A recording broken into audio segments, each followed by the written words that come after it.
Alright, hey, for those of you that don't know me, my name's Matthew Smith. Today I'm going to give a little presentation on what you believe can be true in your own mind. So, combined with your ever-growing mind, you have the ability to become a superhero. I don't know if any of you knew that, but you technically are a superhero. So, your mind is a very powerful tool, and it can sway what you think and do. Everything that you think, you can do. So if seeing is believing, and you believe an idea that you made up, then it's true. So the mind is considered that you can tell yourself anything and make it true. So if you convince yourself that something is true, then it must be true. And a little quote I took from Frank Lloyd Wright, who is an American architect and responsible for creating some of our most amazing wonders in the U.S. currently, things that we thought were impossible to make. He says, "The thing always happens that you really believe in, and the belief in a thing makes it happen." So I thought that was pretty inspirational, honestly, for an architecture. That's very true. He creates some of the most important works that you never would have imagined. But it all came from an idea that he believed could happen. So it happened.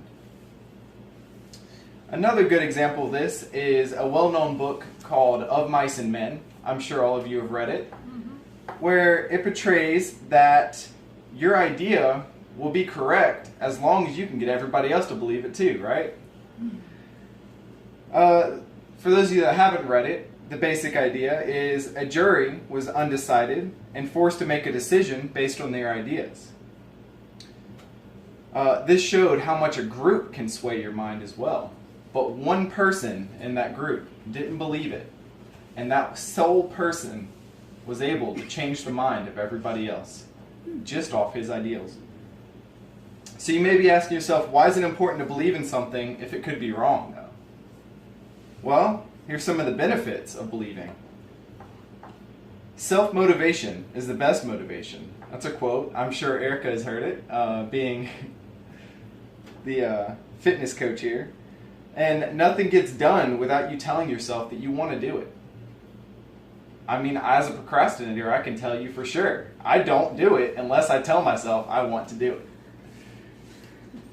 So positive mind is a positive life. Telling yourself something is warm when it's cold, you're warm.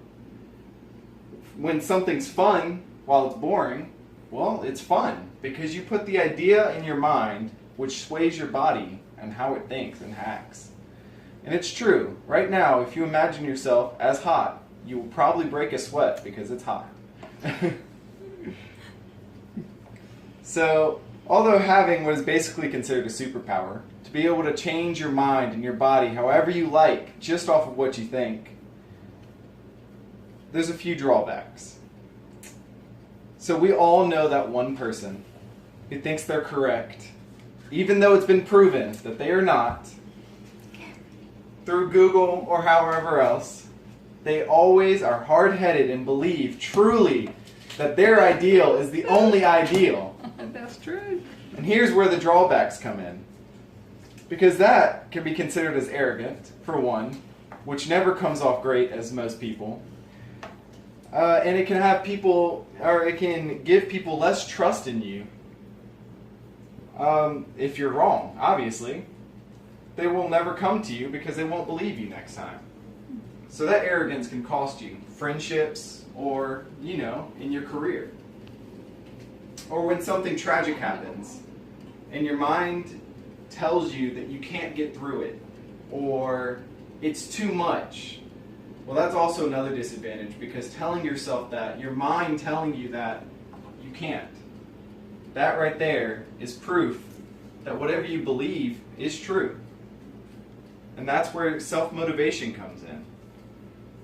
So throughout history, and of course science such as all of psychology, it's true that an idea, if sat long enough in your head, becomes a fact to your brain. even if it's not true for other people. Okay, that's it. Well, did we clap? Yes, that's wonderful. Yeah, I'm proud of you. That was so good. You almost had me believing you knew what you were talking about.